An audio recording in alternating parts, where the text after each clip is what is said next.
Okay.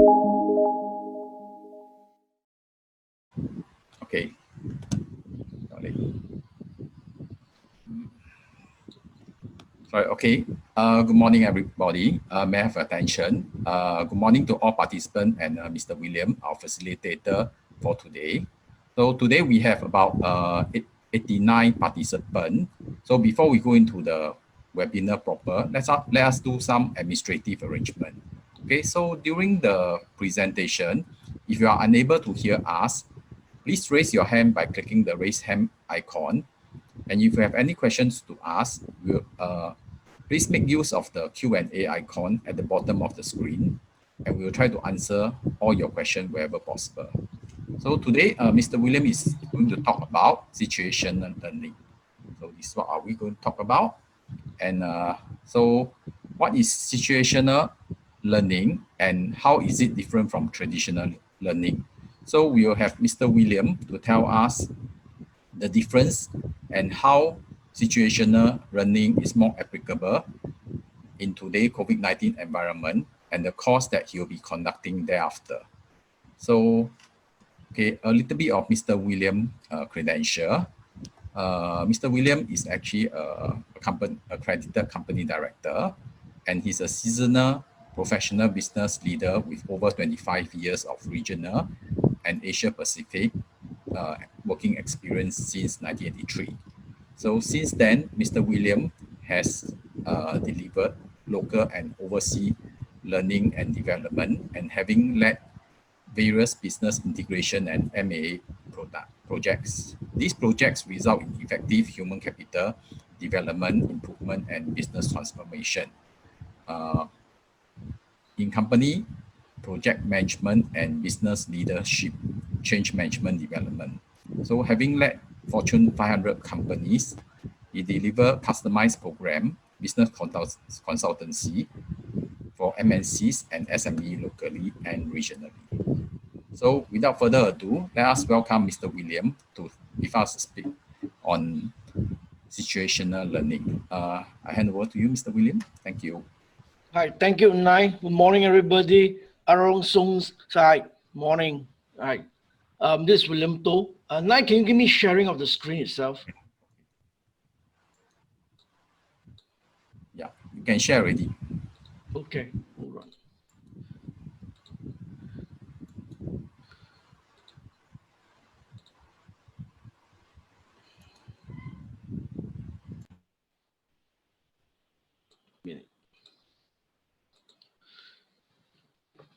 Very good morning again to all of you. This is William To, broadcasting actually from Singapore. So welcome again to this so-called the 1.5 hour kind of seminar. I'm going to share with you. At any one point of time, if you have any question, just type in the chat group. We were able to respond to you. Okay. Good to have you all coming from Cambodia. Well, I've been there before. Yep. Of course, I mean, the situational learning itself is not just about learning itself. It's about more participation, interaction, where we by actually using some best practices, cases, and so on to help businesses to move forward. Myself, basically, is more of doing an OD integration, business integration, and some investment consultancy. Yep. As what Nai earlier shared, later I'll share my profile a bit more. Yeah. So without further ado, we can move on to see what actually this situational learning is all about. Yep.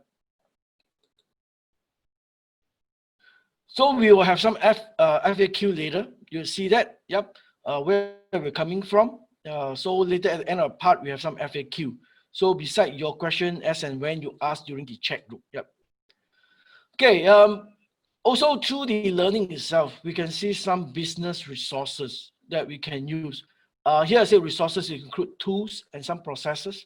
That could be something that's very new to everyone, especially during this situation of the crisis of the COVID-19. Yep. Most company, in fact, across the group, most country also, big, small company, are all asking what will happen next after that. There are many situations happen even before the COVID-19 that started. Okay, as you all know, the trade war has been happening. I will talk a bit about de-globalization, that we're going to have some implication for the business, and how businesses actually to transform itself, reinvent itself, renew itself through the kind of intervention, some process change, people redevelopment, job integration, job redesign, so on and so forth, which I will cover some of this later on. Yep. So further a bit about myself again. Okay, you can see from here.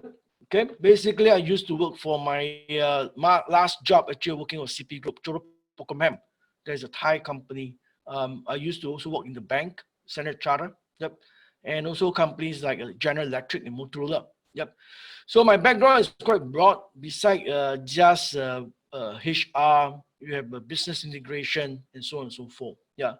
I've graduated from MIT also, yeah, Massachusetts Institute of Technology. Also have holding two master degrees. Yep. In fact, I'm doing my doctorate at the moment, doing some research. Yep. So these are some of my credentials that basically helped you all. That is one of my research website that I have under academia. Okay, I do some research. There's some papers. There's some paper quite popular. It's called Research in the 5-Year Development Plan for Business Planning. Okay. The rest is some SHRM, which stands for Society HR Management. That is under US. I'm one of the ambassador for them actually in Singapore to launch some of the programs in Singapore itself. Yep. And also a registered management consultant for the businesses. So again, thanks for the invite by Reveres having me to share with you today. Without further ado, let's move on. Right.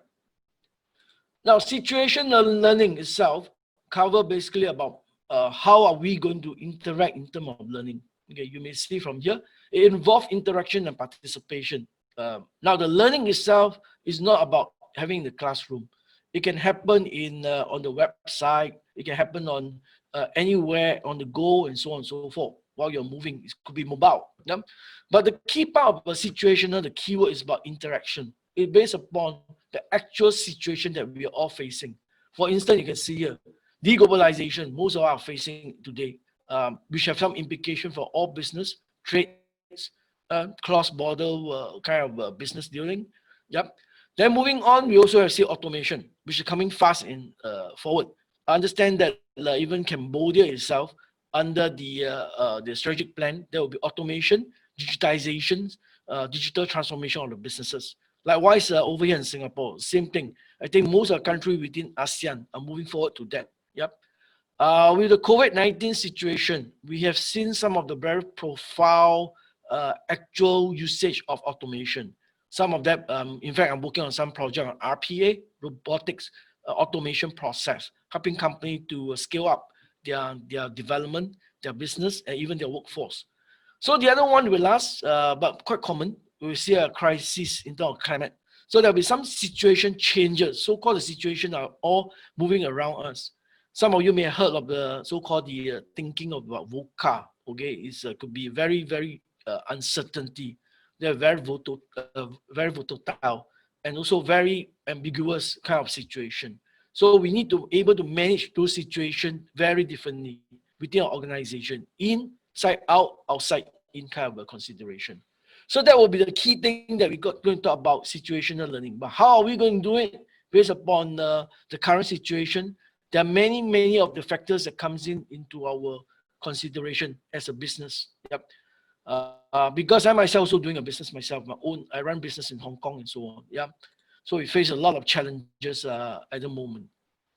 Now, for this, you can see here on this chart, basically, I'm going to talk about companies adapt correspondingly faster to today's rapidly changing environment. Now, the environment is very uncertain. So the changes are coming in maybe quite quick. We're not able to prescribe the kind of changes. So their companies are using data to help them to do some projection, yeah, to see where are the trends that are coming in by. Okay, there will be also changes in terms of automation to help companies to move forward. So these are some sort of inside-out consideration. As for the environment for outside, there'll be change of regulation, change of certain policy, and so on and so forth. Yeah, you may see that there are some law been changing because of some situation of this COVID-19 had created. Yeah, companies need to abide to those regulatory information and requirement by the government. Yeah. So, and also it characterized by today, the hot thing is about deglobalization. Yeah, today we experience, actually most companies experience from the 80s, especially in Singapore, we experience globalization. With the WTO coming on board in the late 1990s, a lot of companies, countries, and so on, right onto the WTO. But with the deglobalization, people start to look at, or business start to look at, how can they actually survive within the deglobalization moving forward. Okay, so the economy is changing. One way is that to manage your information, because today with the internet, it's unlike 10, 20 years ago. We have to search for information very, very traditionally, and also through certain channel or certain protocol that you can get through. But today with the internet, I think the information is vast and diverse. There are a lot, and it can be quite challenging to find the right information. Then the other one is about technology itself. From the information, there's technology. Technology, how can we use those technology in a smart way? Not all technology work in the same way. Okay, there are a lot of people selling technology, say that this helps them and so on and so forth. So some analysis and some way of looking at things that will be changed. That's where the learning come in. Okay, the learning is about shared learning. Okay, you need to learn what exactly how this kind of technology is relevant for the business. Then we have also the climate change. That is something we cannot control at the moment, but we can do a little part in terms of the business, in terms of the way we manage, even for the business to kind of use the right kind of the composition of products and so on and so forth. Regulatory demands. This is something ongoing and changing. Okay, and of course, uncertain competition that comes in. So in the recent year, you can see some destructive businesses that suddenly pops up. Yeah, their company actually is changing themselves, transforming itself. It's not just necessary to be in the same kind of business all the while. Some of you may recall Kodak back in the 1990s. In fact, they are the first one that came out the digital camera. But what happened next? They never transformed. They never moved forward. They stayed on to the core business of using film-based kind of picture capturing, and they are gone. Okay, same as Motorola. Motorola, way back when I used to work there, they used to have the handphone. It will capture up by Nokia, and eventually today you see number one, number two is either iPhone, Apple, or even Samsung. Yeah, and maybe some new brands are coming in, which we are transforming. So a lot of competition that we do not know. Yeah, like today you're using Zoom. This so-called the software and the kind of communication. Microsoft is riding on it. Google is riding on it. It's called the Google Meet and so on and so forth. Everyone is trying to run into this space. So this is something that is very new that we are moving into. The other part, maybe we can more able manageable within ourselves, within the company, is the employer-employee relationship. Yeah. Over here, basically, one way is about organization design, which is just below the business model. So when you're doing organization design, you may even consider about branding, employer branding, employer of choice. Yeah. The kind of relationship today is a lot of change coming in because of the COVID-19, like especially like our country in Singapore, we got lockdown. People work from home base. Yeah, even children starting from school and so on and so forth. So the whole ball game has already changed the way we work. But companies already started this way back actually. I mean, I know Google about that. A few years back, they already started telecommuting. Telecommuting is that they start working from home and so on and so forth. As news announced last month by Facebook, okay, Mike Zuckerberg mentioned that 100% of their workforce will be home-based eventually. And because of that situation, how are we going to manage the performance of our people? Yeah. So we're going to share you today also some of this so-called intervention that can help you to do about job integration, job redesign. They're able to manage the performance quite differently.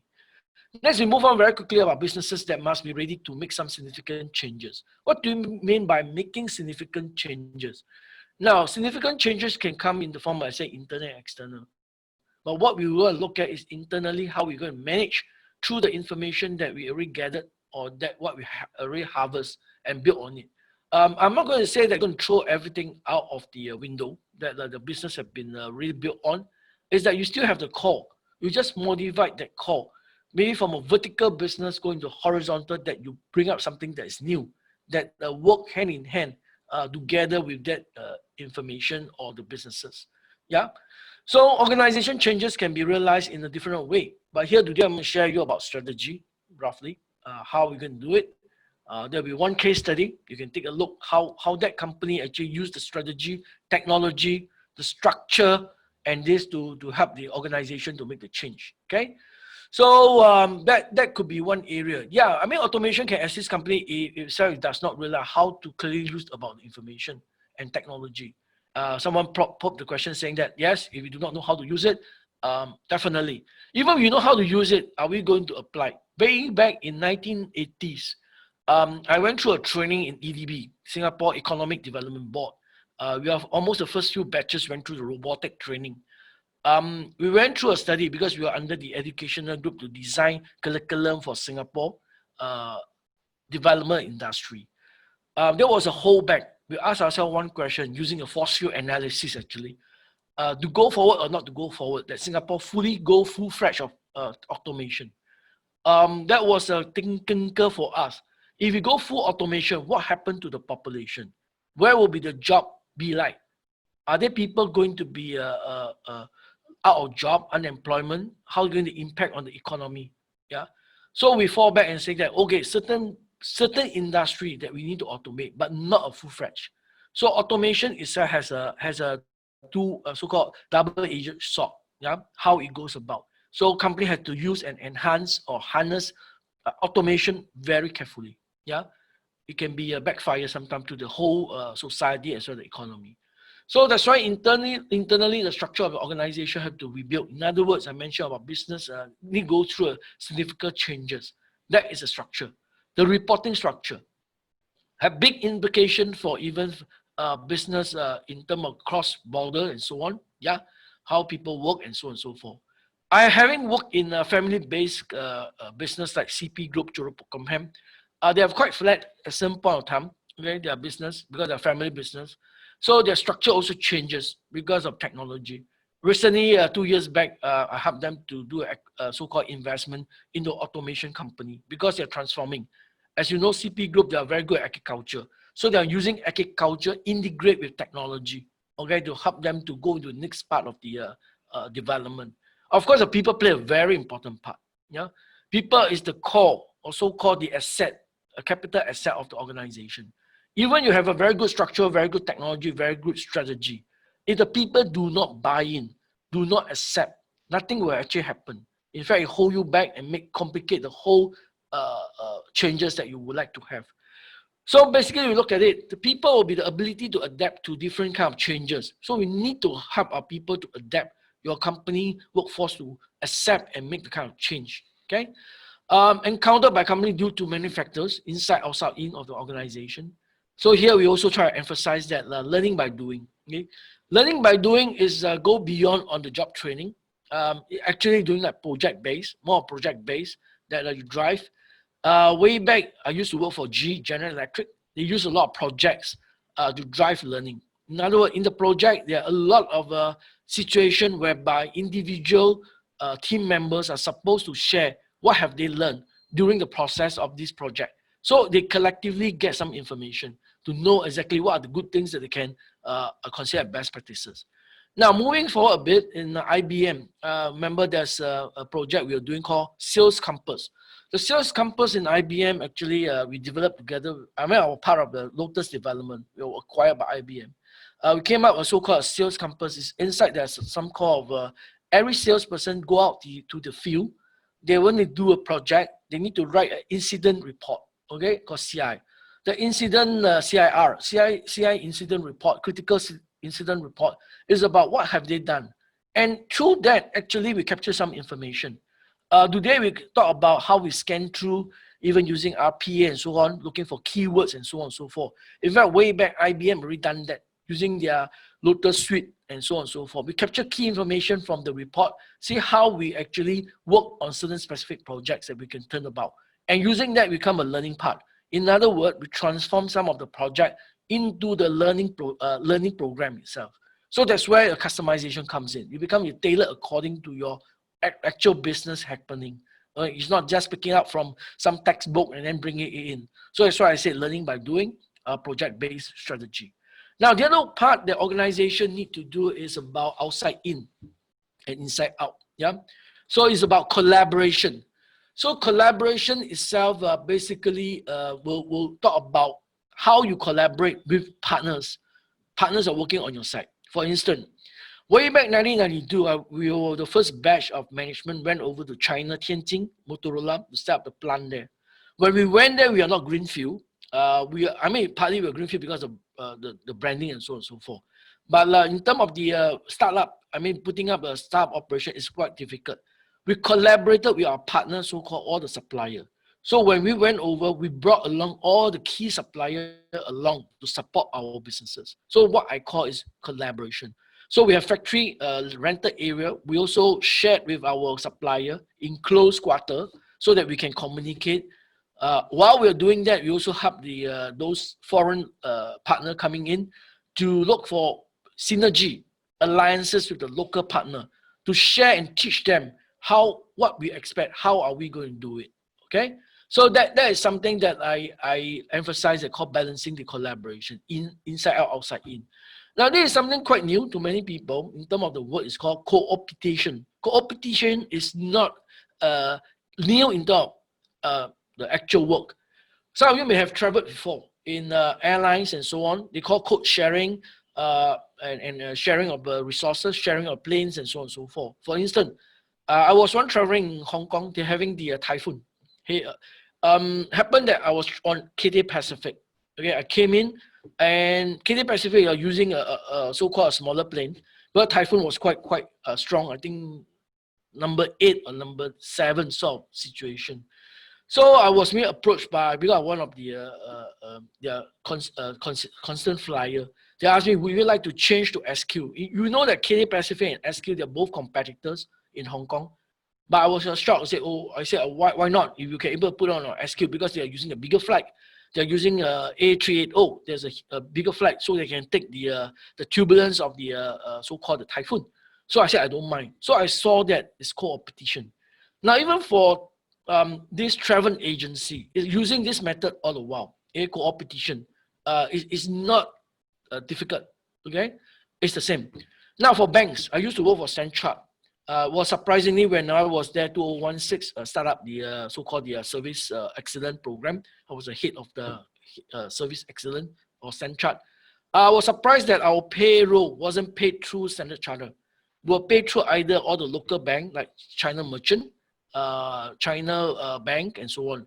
Because that time they are co-opetition because we cannot do RMB. There's some restriction of financial requirement in China for foreign bank cannot pay out in RMB. So our bank had to work with the local bank, so-called our payroll go into the local bank itself. So these are so-called co-opetition. Okay, your service are not being required but used by other people. Yep. Good. I know there's some question coming in. I will take a look at it later on. So that is what is about all this about strategy and technology. Moving on very quickly, we want to look into what exactly how this so-called strategy, technology, the people part, and project base can be realized within a company. Over here, I will use a case. Okay, I will use a case to share with you. Most of you are very familiar with this company. It's not new. It's been many years. It's called Tesco. Okay. Now, Tesco itself, way back actually 2006, they are almost the first supermarket in the world that started the so-called self checkout. Okay, that was 2006. That time was quite new when they're using technology. So they started off over a journey of almost 10 years. Eventually they went through and get accepted over 2016, almost 10 years they transformed. But over the 10 years, there are a lot of transformation using this. They never abandon the changes that they think they need to make. Okay, that's a key part. So they started off with a task force that drive the so-called the shared responsibility in order to deliver with a high commitment, successful change integration The keyword here is about integration. Okay, it's not that only one part business is doing it. They are actually using the whole businesses to tie in together. It's not about just the back office or the part whereby the operations are doing it. It involves everyone across the whole organization. So the objective is very simple. Okay, they want to increase sales. Okay, that is normal for all businesses. Yeah, cost effectiveness. How can we turn that become a long-term cost effectiveness? Partly because they are doing some promotion through the system itself, because they tie in with some collaboration with some supplier and so on and so forth. Yeah, of course, there's some customer satisfaction. Okay, so because customer can now manage it better, they through their own way, they can decide what they want to buy through the system and pay. Yeah, so they're really partly in cash, quasi-cash, quasi not cash payment. Okay, they pay by bank card. So Tesco adopted, okay, a process you can see here. Okay, a process. Okay, very clearly mentioned here, a process whereby they use kind of the standard of efficiency in the implementation of the new system successfully. How they do it? Very simple. They drive it as a change. So they introduce kind of implement some self-service checkout through a branch network. Actually, they started about a few supermarket. Eventually replicate. So one part you need to take note of when you do a project-based strategy, you cannot do it company wide at the moment. You take a baby step, one step at a time. You replicate. Now this is not new. Company even very big like General Electric, they are a bit they are a bit more prudent in terms of getting up to speed. In fact, I started with General Electric, GE lighting. Okay, anything that fail, they'll never worry about GE lighting, because you may have seen G, the logo, General Electric, GE. The whole logo, when Thomas Edison signed the business so-called registration, they registered this logo under the business so-called GE lighting. Okay, so they want to test out this very safe business unit. And lighting is been a many years company when they started off. So you test out the Six Sigma there actually. So they started Six Sigma with a G lighting, and eventually roll out to G plastic, and then go on to G capital. So they try the services part. So likewise, Tesco also use up in certain area. They use those nearer to the more of the heartland supermarket. They drive this and see how the people respond, because at the heartland you have different kind of a customer coming in from different background, and even schools, yeah, because they also sell some stationery and so on and so forth. So then as they go along, they change. 2016, they actually use a scan as you shop and so on. So today they actually operate about 3,000 over store in UK, plus also the Republic of Ireland. Okay, so that is the kind of changes they went through. So what exactly happened within Tesco that make them so successful in adopting the kind of change? Okay? So from the objective, so they have the objectives, that's where with the strategy, okay, you mentioned. Then they drive on to so-called kind of project base. Now the project base is work on 3 stages that they drive on. But in order to do that, because the project base, as I mentioned, learning by doing, that approach itself actually developed so-called the task force with a shared responsibility. Now later we'll see that shared responsibility actually allowed engagement between the management and the staff, okay, at the front end, operational and so on. So when you say shared responsibility, it's more than empowerment sometimes, okay? You empower only partly, maybe engage them, allow them to speak up, upwards and so on. But shared responsibility, in other words, the management themselves have to be down to earth, okay?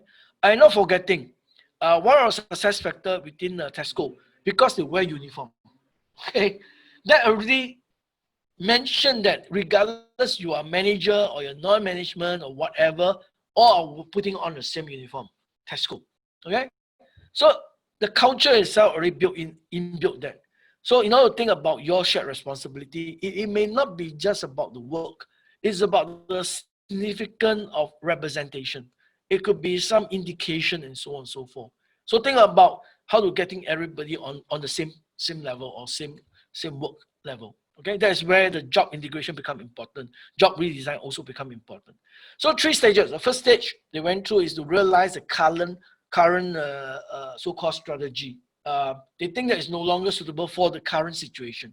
Okay, So that's why I call situational learning.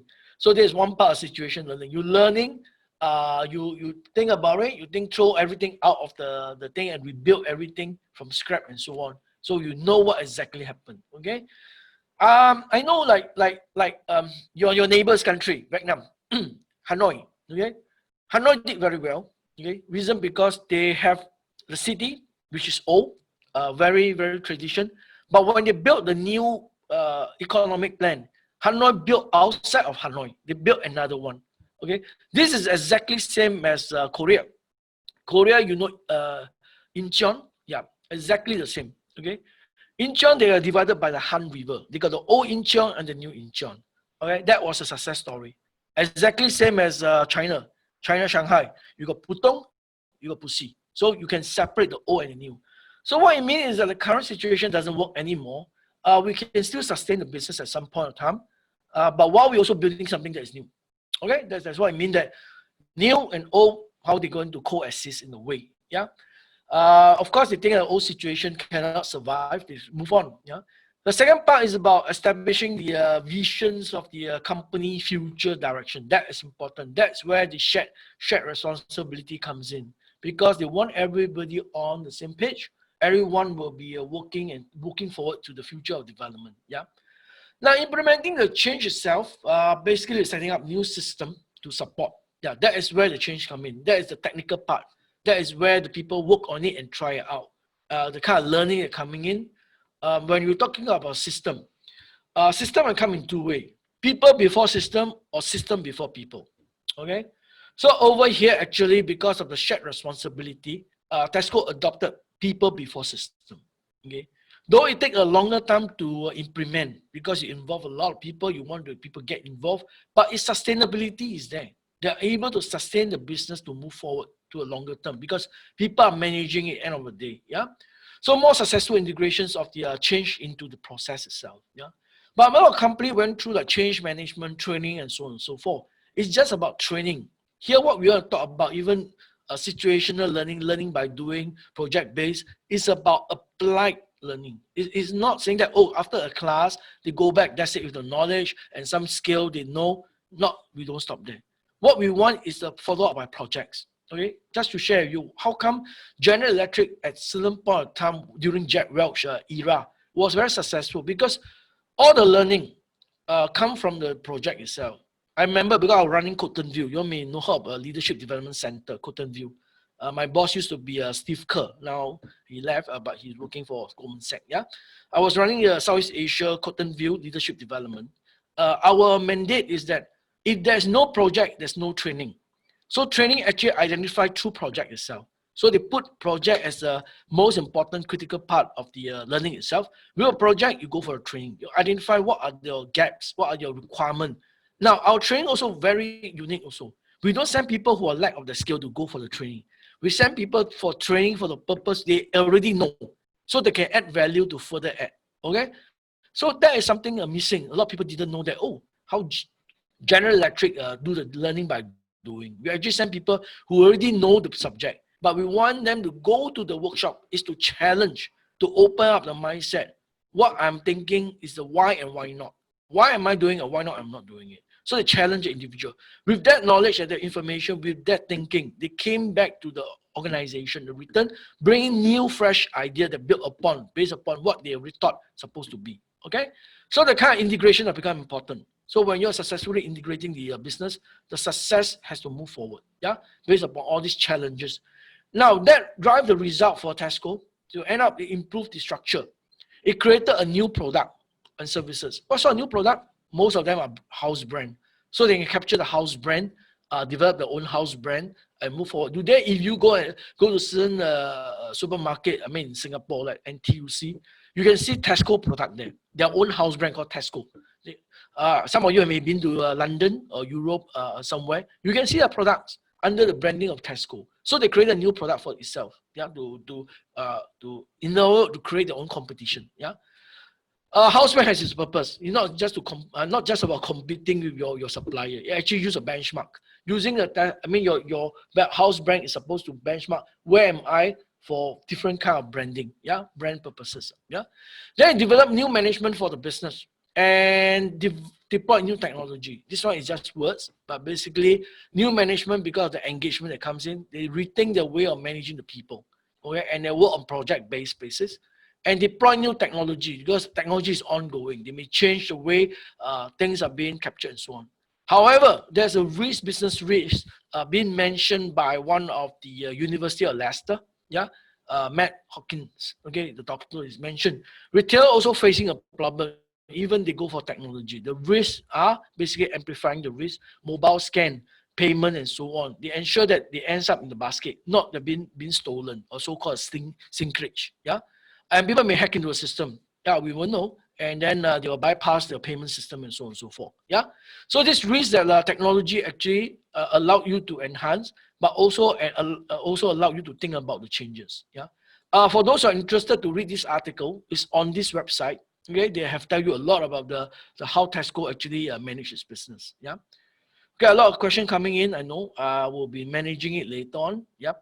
Let's move on very quickly to see what sort of intervention, the approach that we're going to take. Yeah, in terms of so-called the situational learning that eventually move on to organization learning by development of people as a key focus and some practices for the new initiative.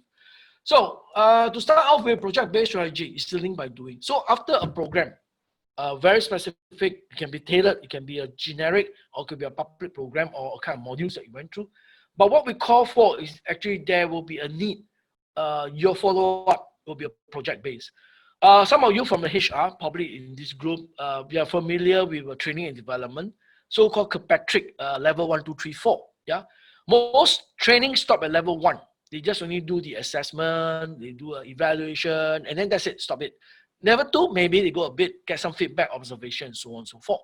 But many companies never go to over level 3 and 4. Yeah, level 3 itself is about application. I can observe, I can measure what exactly that learning had transformed over a 60, 90 days period. Yeah, that is where the start of the project base become important. Okay, it's not about your job, it's about your company, how you align your organization effectiveness towards the company goal alignment. So that is the joint of the link between success of the learning and the ROI of the investment. Not forgetting, people are your asset. Their learning is an investment. It's not an expense. Provided you know how to set up the learning structure. You set up the learning structure and so-called the transform of their energy. I would say the people energy into the work itself become a force. The so-called workforce become an energy to drive. So it become a learning by doing, situational learning. Especially for here is managing change in the future work. So I will see that what do you mean by future work? As today individually may be working from home, so home base and so on and so forth, there will be more across the board of learning. Many things that pick it up. Now, I think some of you may be familiar in terms of educational, some sort of point of time in the 80s and so on, the new way of thinking about education and so on. Like for instance, in Singapore, back in 1980s, we are using more of the so-called criterion reference testing assessment in the educational in the school. What it means in the school is that the learner or the student learn based upon a model, meaning that you take test question based upon a standard, okay? So that's why this is called certification only. It is about certification. So it take a test against a model, right? That where they go for a national exam and so on, a model, yeah? Now, in the late part of late almost 80s, we transform ourselves, even Singapore educational system. We adopt new way of thinking so that open up so that individually can learn by subject. In fact, next year they're going to drive that. In fact, they want to emphasize. Recently, some report came out in Singapore, got subject based now. Actually, the whole subject base is called norm reference. Norm, N-O-R-M, reference testing, way of measurement. What it means actually is taking individual learner against the rest of learner, see where they are. Okay, some of you may took GMAT before. Okay, the graduate management, so-called the test. GMAT work on that setting. When you take a question in the exam, every time the question changes based upon your learning in terms of speed and so on and so forth. Your neighbor may be taking a GMAT with you, but there may be a different question because of different entry standard, different level. So they pick from that. In order to do that, we need intelligent system to do it. So the educational system today, most of us in Singapore is go through the norm reference. Now, what does that have to do with our business? because you're transforming the future generation. So their learning is no more based upon a company say, I have a standard of a program for you to attend. No. Now in the program, I can pick part of modular called bite size of learning, put it into that learning itself. Maybe this person would like to sign up a program and then also like to sign up in another program. But he or she only look at that particular part of the program that I'm interested. I put it together, become my learning. And that is the kind of learning we call non-reference eventually. Yeah. So you're against what you really need and against what the job you have. So that will be kind of learning will be changing. So that the term I call it situational learning. First, you pick and place the bite size of learning that you want into a modular form to complete what exactly you want. So I don't give it to you exactly based on my call. It's based upon you as a learner. What do you want? So the learner become the call itself. Some of you may heard of AR, so-called the augmented learning. That is the direction you're going to go. Yeah, the AR VR learning, the allowed learner to be more subject-based, that they can pick it up and they move on. Now, because of this kind of learning, eventually you're going to hire people, your younger generation. Their thinking will be of that kind.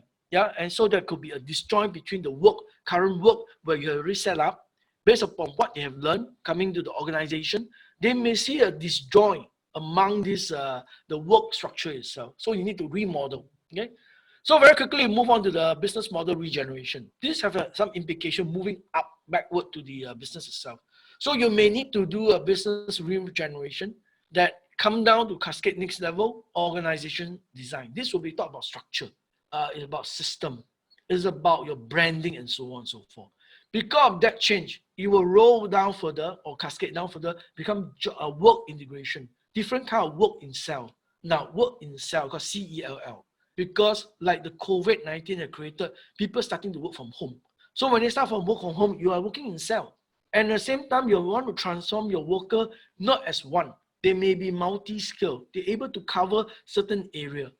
Now, not forgetting, I mentioned earlier about RPA, okay? Robotics automations, so-called process automation. It works that way, actually. Eventually, the robots within the business itself, it's just a system, actually, the robots. They'll pick and place different kind of work coming together. So that become work integration. And because of that, you need to have job redesign, okay? Based upon a report 2025 by PwC, Pricewaterhouse, by that time, they say in US, they will collapse and put all these three business units into one, called the performance business unit. Performance business unit. What are they? First, HR. Second, legal. Third, finance. They see that these three business units, they are the so-called the supporting services unit, can be even shared services. They collapse them into one, called the performance business unit. Yeah. So there's a job integration, in other words. Then because of job integration, they will have transformed into so-called become job redesign. And because of that, we need to go into a process improvement. How can we change that process actually? This process improvement is more about changing our current process, plus your human capital, even to be able to adapt. Now, not forgetting this, I mentioned about Tesco. Okay, they did a lot of shared responsibility that transformed them. So all in all, basically, company need to go into organization learning by development, people focus, practice, and new initiatives. Okay, so that is the direction we are going. Very quickly, I move on because time is running out. I hope we give you the gist. So how are we going to do it? Now, this is a structure we prepared for an isolation in economy. As you know, companies and changes from a shared economy, like those Grab driving and so on. These are all shared. But because the COVID-19, the crisis, has created isolation. Okay, not forgetting people require harmony. People need to have socialized. But because of this situation, have started to pull people apart. Yeah. So that is where the isolation comes in. People need to learn across the board beyond their own business. Yeah. I've seen people non-HR coming to take certification and accreditation for the program. Yeah. So individual, you will have some business model, regeneration. Here, not very clear, but I share to you. There are some so-called tools, format, learning of models that you all were able to use and to apply to your company. You straight away go into all the application itself. So the first part is individual, how to apply whatever they learn as a tool. Though it's maybe a 3-hour program, but it allows you to quickly enhance it. Usually I drive all this based upon case study. You use a case study, how you apply. Quickly you can use it and go back to your organization, you use it. Now, upon going back to organization, we hope that you all can come together, either as a group or individual, to drive some project-based strategy. Yeah.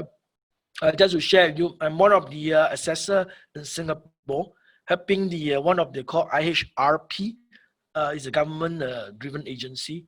The HR itself, they have to submit a so-called a digital badge, digital project. I'm one of the assessors to assess that project, whether their project is a go or not a go, and give tell them exactly how to change that project. Okay, because a lot of project they pick it up from some company or they buy it from some outside company, try to integrate into their own organization. So only become two parties.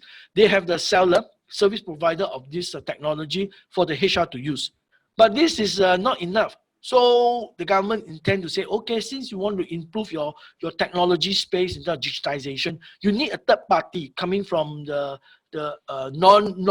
no relationship like ourselves as an expert coming in, so-called the subject matter expert, to look at both ends, how you apply and how you're going to use.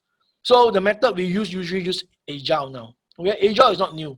Okay, in fact, you'll be using it without your knowing, that's all. Okay, it's only now they found the Agile method is much more effective in this situation. Reason? Very simple. Because you're moving into the information era.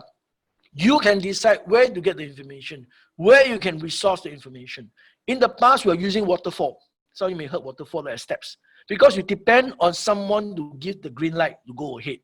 With the Agile, it's not. It's a shared responsibility. It's empowered. That's why I say it's empowered. So from a shared into isolation, you need the isolation become very knowledgeable, know what exactly to do, how to make the decision.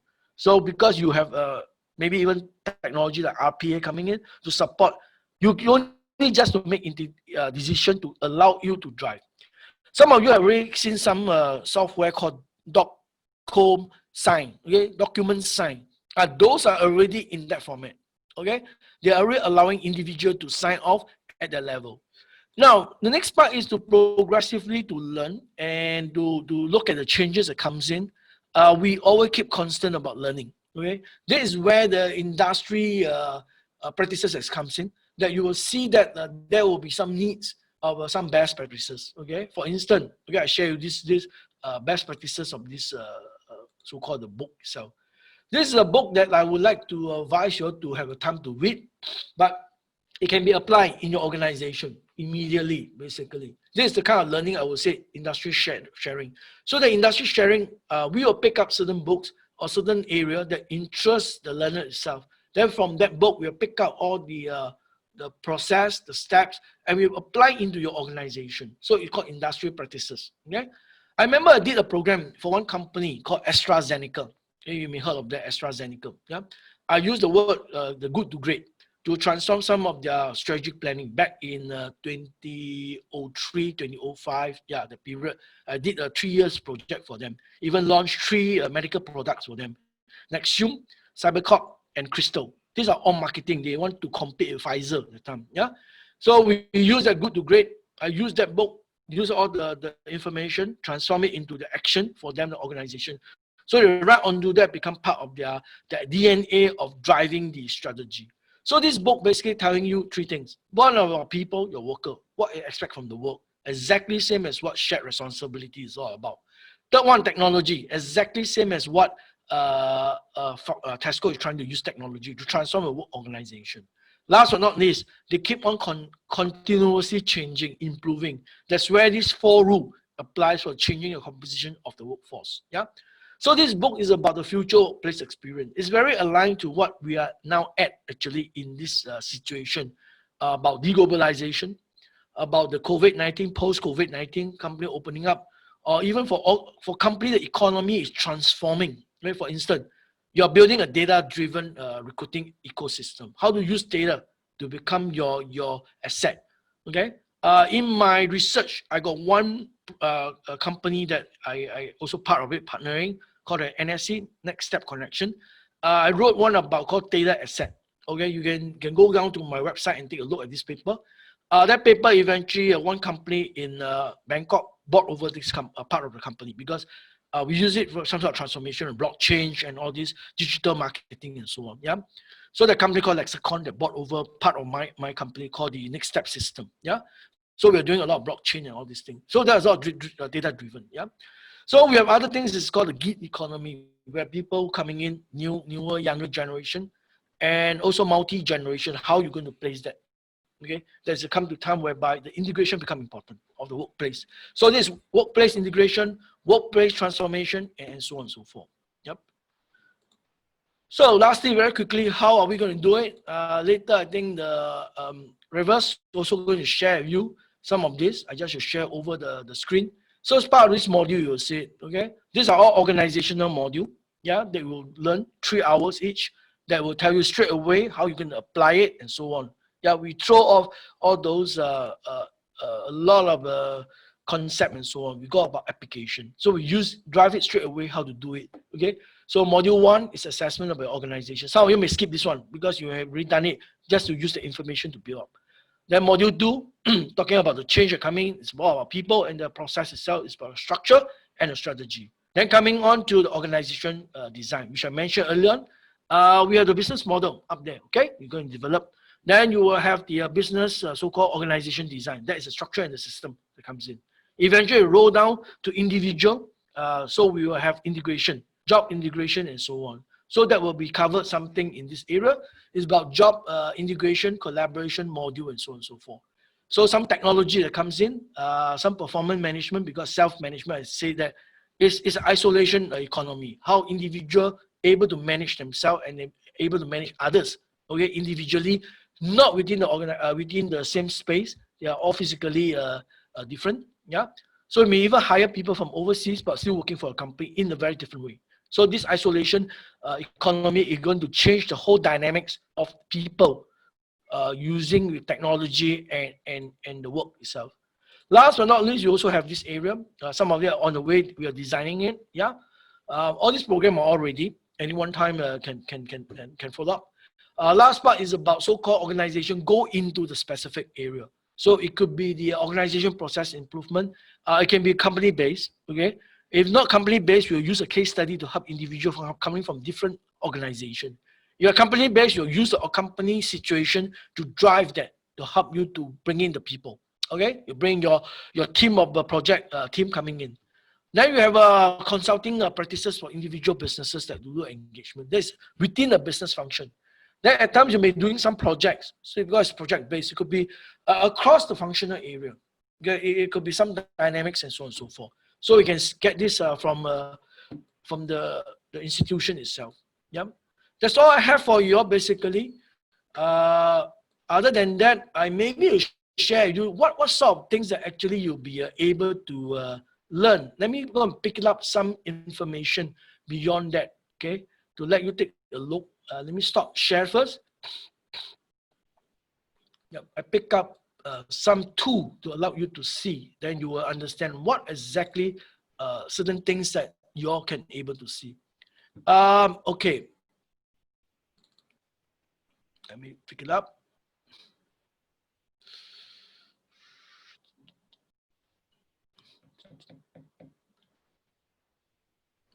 Take some time because it's quite a big file.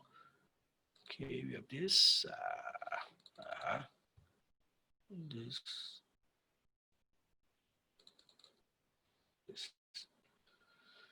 Okay, let me share screen with you guys, and then you can see how that can be developed across the board. I mean, give me a minute because okay,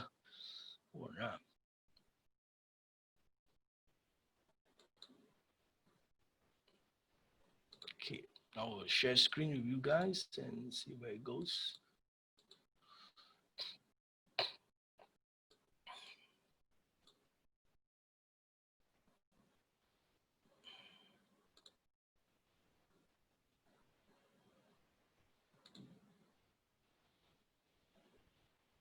Okay, you'll be seeing something like this. We'll help you. This is something that's real that happened. We have to do some job redesign. These are some tools. Okay, we were able to share for job redesign. It's all developed. We need to how to use it. We'll teach you the how thing. So these are all the processes, steps, okay? Putting in, these are real actual situation that you may have seen it, okay? Nine, can you see the screen? Sorry, nine? Nope. Anyone there? No, the screen is not shown. Not shown. Hold on. Yeah. That's why I think, why is it not shown? Okay. How about this? Can you see? Yes. Oh, Okay. okay. Yeah. So these are some job redesign guide we will help you all to develop. Okay, there are many tools along the way that you can use and learn to use it. These are some tools that some of you will be experiencing through the module itself. Okay, so we talked about that, and we have here another one. Let me share screen again. This is another one that I turned out. Sorry,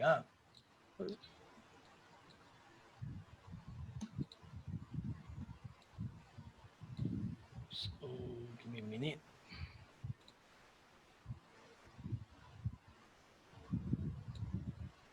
I got a lot of tools here, so I try to share. Okay, this is another one. Can you see this one? Okay. Yes. Okay. Yeah. These are some tools also that we will try to share with you. There are a lot of action, a lot of way to manage the job redesign. Okay. Okay, this tool will be available to you upon all those programs they're going to go through. Yeah. So it's job redesign. We come from a very technical way of driving it, plus also some way of getting some case study and so on and so forth. Okay. So these are some guides that we're going to give it. And we also have this like Excel that people would like to say, okay, I think I'm more comfortable with Excel that use it. Could be the Excel sheet. Okay. You may see something like this. This is the actual one we use it in Singapore, basically. Yeah, you can study the kind of demographic, the job redesign, job matching, and so on and so forth. Okay, so much so for this screen I just shared with you. I know there's some question being asked. Let me go check Yep. whether. Can you want to answer the question? Yeah, let me see whether I can get those questions up. Let me see, where are the chat thing? Okay, hold on. Let me see. There's one question talking about automation earlier on. I've seen it. I think I tried to answer that. Yeah, how automation can assist company if company itself does not realize or know clearly about automation? Okay, because first and foremost, going back to the basic, what is your business is all about? What is your focus? And where is your future plan? And where are your people? Are they ready? There are some questions to be asked in that sense, basically. So because automation is a very big topic, we need to narrow down based upon your business. Is there any funding coming for your automation? Is there any collaboration coming for your development? I remember way back in some business I worked with, the supplier actually helped us to develop some automation, partly because they would like to do a test bed. Okay, I have chosen companies that are very new on the board, on the block. Okay, it's a risk to take, but they are willing to spend all their resources to help us to integrate. So that's why we build a partnership. If you get a very strong service provider, sometimes they have too many priorities, so they cannot focus. Okay, I ever use companies that who maybe just coming into the market, they're new, they try to build their strategy, they build their market in this space. So we work in those companies. So when you come to automation, don't choose a big boy sometimes. You may choose a smaller boys that really work with you because they think I can spend more time to work with you to build on that area. That is what happened in Singapore. Why our economy success in Singapore is that during the early days, the MNC that came to Singapore, they give Singapore company a lot of opportunity. They never brought in their actual support level. They use Singapore companies to build it on. Firstly, you build your own local company industry, mean that you're building your own local talent. Remember, this is very important for economy to develop. If you keep on using sometimes overseas talent, you lost out because there will be no competitive edge for your organization to move forward into other countries. So you're thinking that eventually I want to expand my business overseas through technology and through automation. Think about your own local. Are they there? They are not there. Can we work hand in hand to build it? Like exactly Tesco, when they use the technology for their self checkout, they didn't use most of overseas. They didn't use much of big boys. They're working some of the small boys, but the total commitment is there, long term. Okay? So to answer you, there are two factors to consider.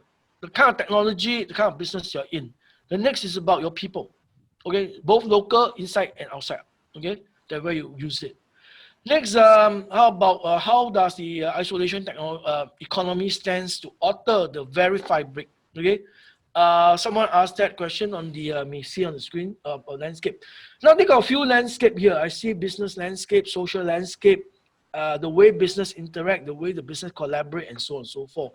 Yeah, and management relationship. All right, let me take it up the first part. I mentioned about isolation economy is the sense that there's a business model. First, you need to go to the business model to look at all this landscape because they're all integrated. So this question asked about business landscape, social landscape, business interaction, and so on. The business model will drive in. And of course, the next level come in will be your organization design, okay? Where you look at the structure and the system, yeah? That bring in maybe it's things that called branding because you are part on how business interact, how they collaborate, and so on and so forth, yeah? So branding itself may tie in not just most companies say branding, someone use the HR. I would say that maybe start with the sales and marketing department, where they're able to promote, they can build hand in a partnership with some other company, synergy and so on and so forth. Yeah. Then moving on, you can make organization learning. Okay. Organization learning itself may comes in to help to integrate all these requirements. Because the fabric, you mentioned about the fabric itself, is whereby the learning must take place, whereby the learning by doing, I mentioned before, the project based, because this will be a connectivity for all the businesses coming together. Yeah. And then of course the project based now. Then of course we'll build on to the next thing is about the shared responsibility. So the shared responsibility become a very important part about engagement. The work-life balance that comes in, that they work from home, they work from their home, and they're also thinking about their job integration and job redesign. That will be something that you can consider. I have looking the slide is not clear for left side on my side. Well, great. Well, I mean, some of the slide may be sent to you after the program. You can ask them to send it to you. Okay. What would be the workforce reaction to their way of life that is transforming people? So the part of this, I will still say that shared responsibility is the base. Learning organization, learn by doing.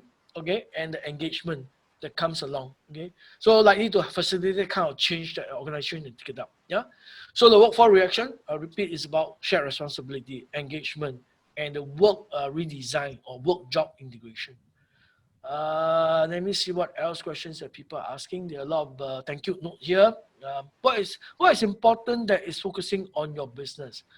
For my business, basically, it's about people. I'm transforming. I'll just share with you. In fact, my company, one company in Hong Kong, called the Next Step Connection. You can Google and find Next Step Connection.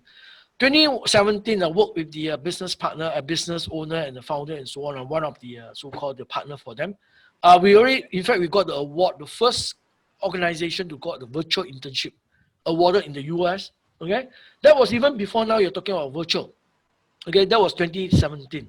We worked on a project called virtual internship, whereby project-based being driven organization, we get interns coming in from different part of the world. Because we can project that there could be some problem when there will be cross-border traveling.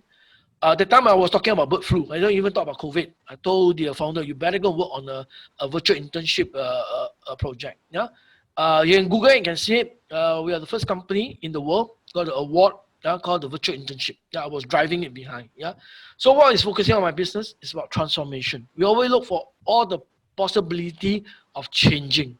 Okay, opportunity not based on now, we based upon the future. Because when you're based on future, a lot of things can be done. Okay, so what you think about important is about the future.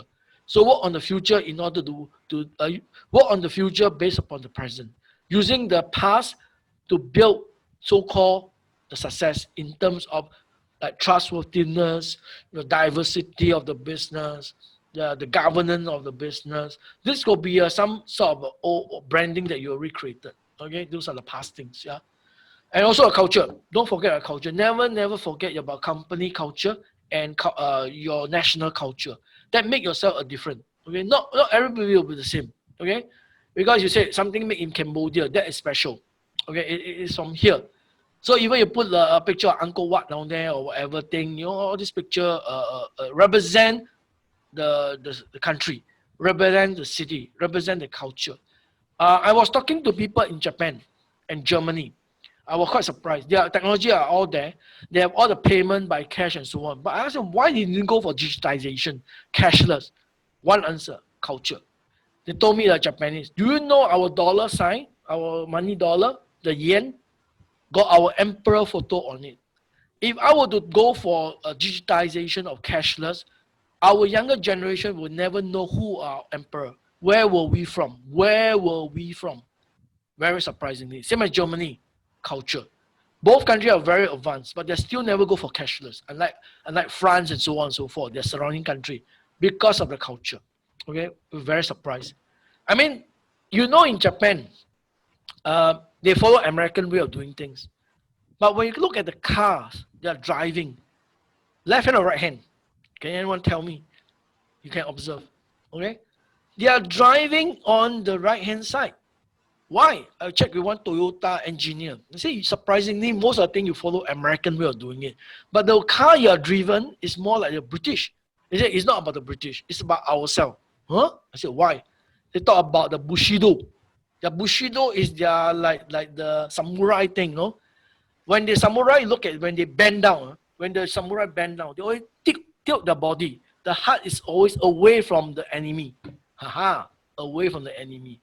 That is the sign they take about culture. So when you drive a car, if there is an accident happen, if you are left-hand driven, any car coming along from the left-hand side will bang and hit you, and you will injure your heart.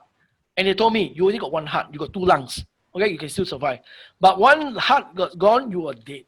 But on the right-hand side, when you are driving, when you are being banged, the surviving chance of your heart is still there. So that's the explanation they give me. It's still about culture, about the Bushido thinking, how to protecting their body. Okay, so think about the culture. Okay, good. Let me see some more questions coming in that I can answer. Any more coming? I think that's it coming from the rest. If not, I would like to do a polling. Yeah, a quick polling.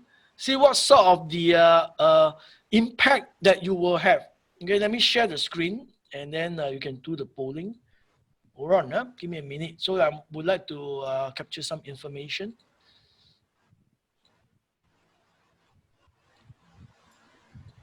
Okay. Can you see my screen? This polling? Now can you see it? No. No. Okay. Yeah. Can you? That means you have stopped sharing your screen and click on the poll itself. Okay, hold on. Give me a minute. Funny, like, I already put it polling. Can you see it? No. Funny, but I put it on. Now? Hold on. Give me a minute again. I do the poll I launch a poll for you lah. Yeah, that would be better. I will stop sharing. Okay? Yeah. Can? Okay. Over to you, Nine. Yeah. Thank you. Okay. So now the polling start. Yeah.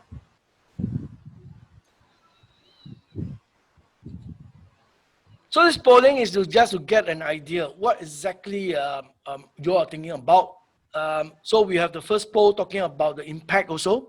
What would likely to happen to your business? Yeah. So it started off with a isolation, with a big picture, in other words, outside in. That is the first question you will ask. Okay. So can participant click on the poll that you feel that which is actually most close to your business environment. Yes. I think at the same time, there's one question that also came in about FATF has put Cambodia as blacklist during COVID-19. What do you think about this, and does we consider as critical crisis for Cambodia?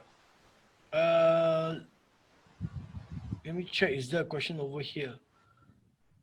I don't see over here my side. Let me see. Let me see where. Oh, FATF. Okay, has put Cambodia as blacklist during the COVID-19. What do you think about this we do consider as a critical crisis. Okay, let's look at it in this way. Okay? Whoever give you whatever recognition, okay, firstly, don't fear. You know who you are. Where are your stand? Okay. I mean, we always be influenced by all these outside kind of influences and so on. But you know your stand, where your strength. Okay. Firstly, unite the people. Okay, there should be a unity among all the Cambodians. Okay, that is for sure. Okay, so regardless of whatever happened, we can ignore them. You don't about worry about this being blacklisted, because end of the day you still have your economy to serve, your people to serve, okay, your organization. So put that aside. It's just a kind of indication and so on and so forth. Yeah. So for me, I look at it even for Singapore. If someone were to blacklist Singapore for whatever thing, we will look for a new niche, some area whereby we can do it differently. And the best part is that we can prove it even slightly different. That is something you can add on. Come out new technology, turn the table around, whatever thing, and so on and so forth. Go back to the shared responsibility. Go back to the unity of the people. Yeah, and company have to stand together. What they can work on, collaboration, and also competition. Yeah, and you can also move overseas, because they only talking about in Cambodia. I never say my Cambodia company cannot go overseas, right? So move away from that. So no worries about your economic development, and put that aside. I will say that within ASEAN, we can do whatever we want. Within ASEAN, we got almost 600 million people together. Okay, it's a very big market. So think about that. Okay, I hope that I give you the answer. May not be definite, but give you some thinker about that. Okay, thank you. Okay, now Demanding I your end the poll for the result to okay. you. Yep. Ah,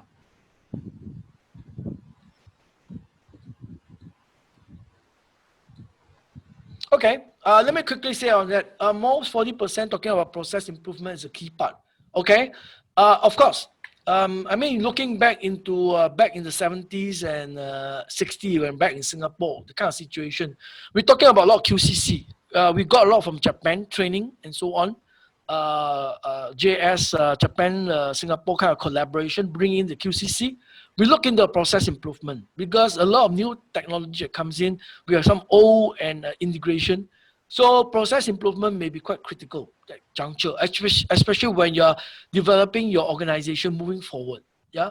So I agree that yes, a lot of you will think about regeneration. Process is one part to look into. Now, process are break into two parts: technical and non-technical.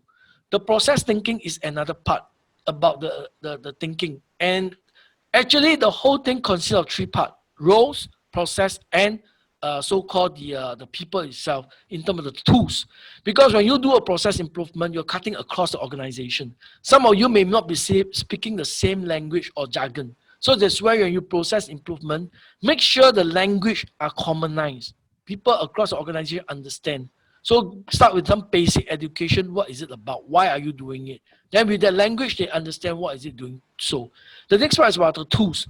You must use some common tools that whether it's finance or legal or HR or operation can understand. Picture tell 1,000 words. Okay? And how you're going to collect the data? Okay, when you're going to collect information for improvement, make sure the data are being shared. And why are you doing it? Okay? The next part, I think there's a quite balance. Business model regeneration. Yes, you can go and think about it. How you're going to work on it.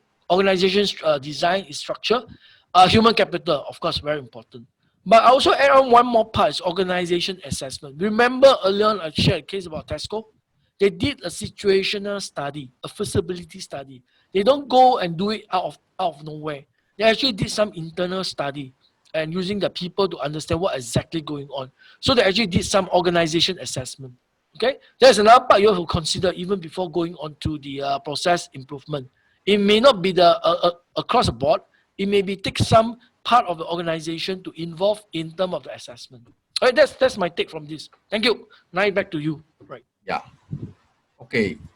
There's one question on it also, that Okay, one more question. How I can yeah. become human business with your company or your working? What do I will organize to become a businessman?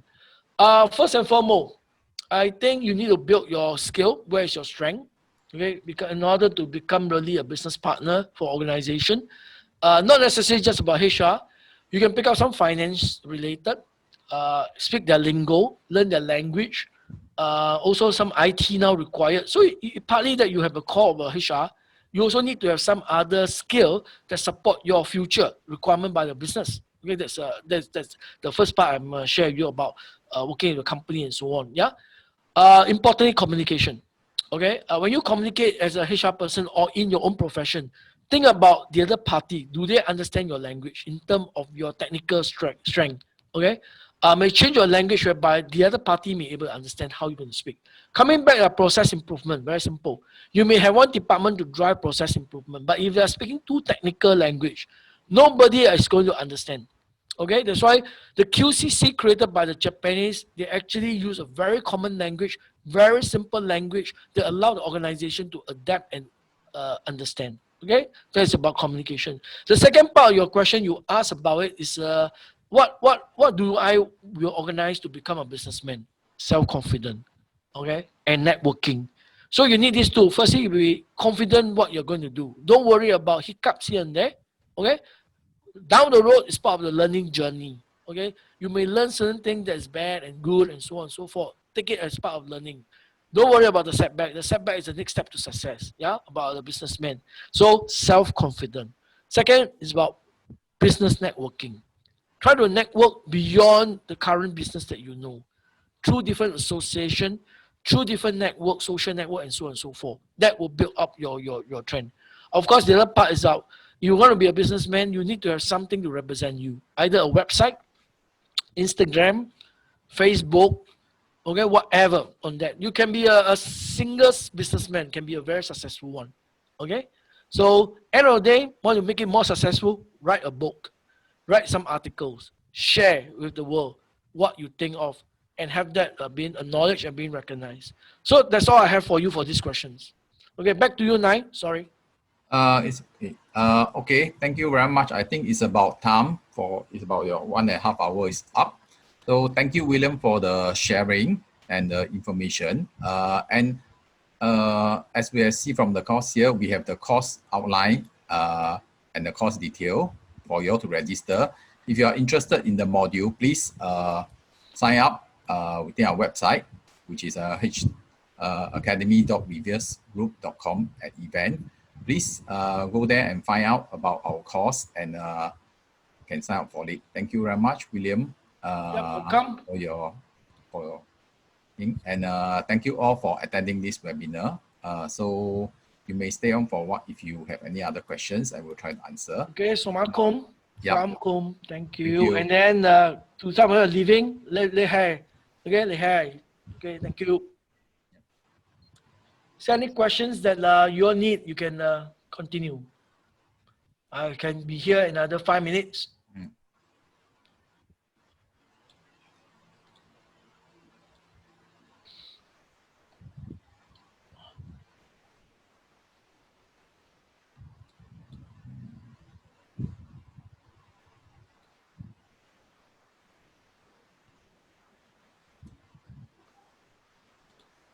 Okay.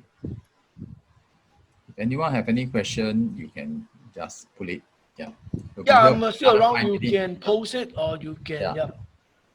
Anyway, we will send an email to you all on the detail of the course, and also any question you can post to us also via email. Thank you very much for attending our webinar, and thank you all for participating. Yeah.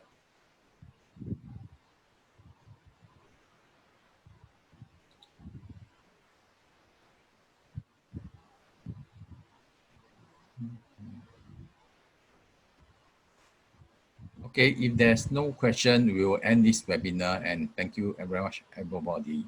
Okay, I will close the webinar. Thank you. Thank you. So see you guys. Have a good day. Okay, stay safe. Goodbye. Bye. Hey, bye.